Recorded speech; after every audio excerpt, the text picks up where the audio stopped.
אולמרט. הוא קורא לי יום אחד לחדרו, ואומר לי, בתור שר אוצר, אה, או בתור ראש ממשלה, או גם וגם. אני לא בטוח, אני חושב שהוא היה אז שר האוצר. בכל מקרה זה שבועות אחדים לפני שהוא ראש הממשלה. אולי הוא היה כבר ראש הממשלה בפועל, לא יודע, לא זוכר. קורא לך לחדרו.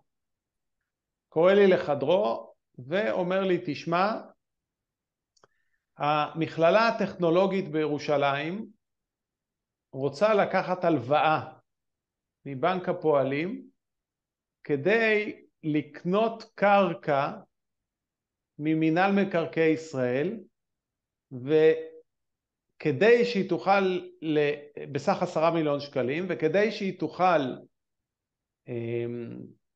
לקחת את ההלוואה, היא צריכה אישור מהחשב הכללי, מכיוון שהיא מוסד נתמך. אבל אנשיך לא מוכנים לתת את האישור. אני מבקש שאתה תיכנס לעניין ותבדוק מה אתה יכול לעשות. אני לא לוחץ אותך, רבתי איתך מספיק, אז אני רק מבקש שתעשה מה שאתה יכול. אמרתי, בסדר, אני אקרא להם. הוא אומר לי, אני מבקש שתקרא להם אבל היום, כיוון שהיום יום שלישי, וביום חמישי השומה פוקעת. סליחה, המבצע, יש איזה מבצע של הנחות נגמר, משהו כזה. כן. אמרתי לו, טוב, בסדר. קורא לאנשי המכללה, מתברר שזה אנשים שמקורבים לאולמרט, אבל זה לא הנקודה. ואני פותר את הבעיה. האנשים לא רצו לאשר להם הלוואה של 10 מיליון שקלים, מכיוון שהם פחדו שהתוכנית העסקית שהם הציבו להרחבת המכללה, הם לא יעמדו בה, ולכן הם לא יוכלו להחזיר את 10 מיליון שקלים, ואז כספים שהמדינה השקיעה ירדו לטמיון. אז באתי ואמרתי, בוא נפרוס את ההלוואה ל3 שנים עם אבני בוחן, ואז כל אבן בוחן תהיה אבן בוחן של עמידה באותו שלב בתוכנית העסקית. אני אבקש ממינהל מקרקעי ישראל לפרוס גם הם את התשלום של 10 מיליון שקלים ל3 שנים, פלוס ריבית כמובן, כך שגם מבחינת התשלום וגם מבחינת ההלוואה וגם מבחינת הצוות המקצועי כולם רגועים. אמרו לי בסדר, ראיתי שהם לא מאוד אוהבים את זה, אבל בסדר. אני מתכוון אנשי המכללה, אנשי הצוות המקצועי היו שבעי רצון. ואז הם יוצאים, אנשי המכללה, ואני אומר לסגן שלי, משהו פה לא מריח לי טוב. הוא אומר, מה לא מריח לך טוב? פתרת את הבעיה, הכל בסדר, מה לא מריח לך טוב?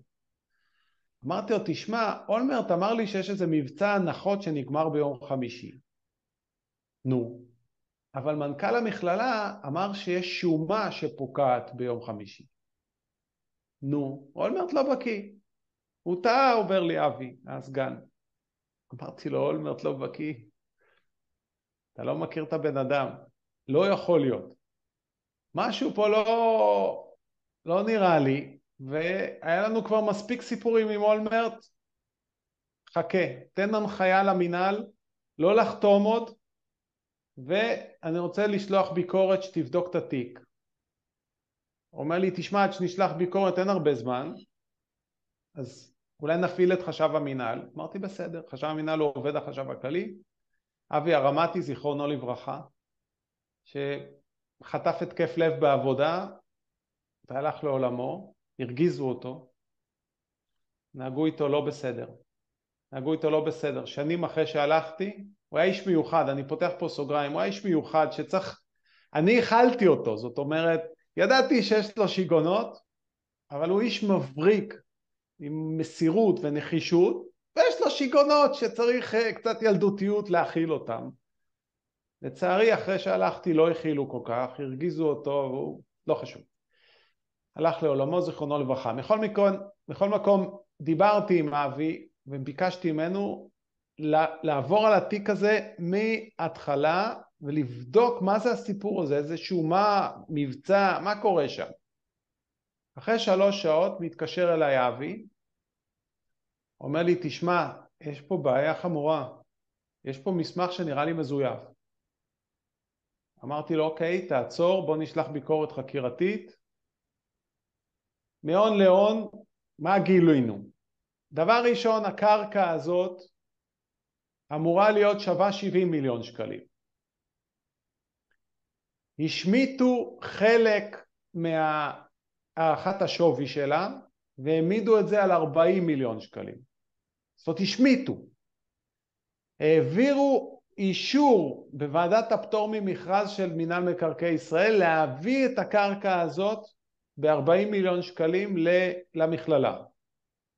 מישהו לקח את האישור, מחק עם מרקר שחור את הספרה 40, את הספרות 40, וכתב 10, פשוט זיוף.